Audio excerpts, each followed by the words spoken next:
Let's see what's cooking. Let's get the facts. Let's see what's cooking. It's time for Yo-Yo Maxwell. Hello, today we're doing cheesy chicken tater-tot casserole.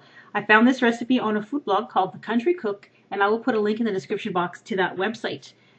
On that website, you can make this by using a slow cooker or by using an oven, and I've chosen to do the oven method in this recipe. First, you need to grease a 9 by 13 inch baking dish. Then place half a package of tater tots on the bottom. That is a 32 ounce or 2-pound package. Then sprinkle with some bacon. I cooked a half a pound of bacon, drained it and crumbled it, and I put a third of that on the bottom. And then I grated 2 cups of cheddar cheese, and I'm putting a third of that on the bottom layer.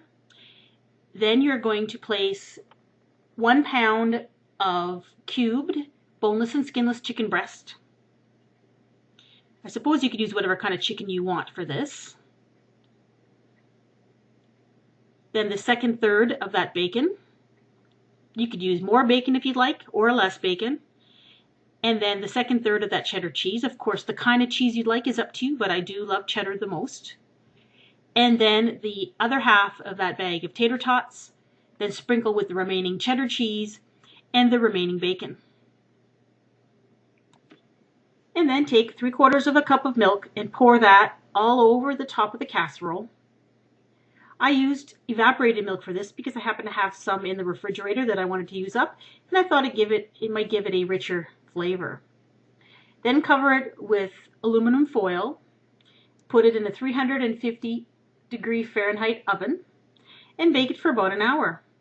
What I did is after 45 minutes I removed the foil because I wanted to give the tater tots on the top a chance to crisp up a little bit. And they most certainly did. They did get a little bit crispy on the top. The tater tots on the bottom of the casserole actually get a little bit mushy, and it tastes a lot like a hash brown casserole that you can get at the Cracker Barrel if you've ever been to that restaurant. It's very good, very tasty. I forgot to put the salt and pepper on the chicken layer. However, because there's so much bacon and there's so much cheese in this, I didn't find that it really was lacking any salt at all. It's a casserole that takes very little preparation time. Pop it in the oven and forget about it, and it was delicious. Give it a try. On a side note, Beth, who is cooking and crafting, did a pizza tot casserole that looks really good. So if you want to give that a try, you can certainly go to her channel, link in the description box, or click on the annotation on your screen.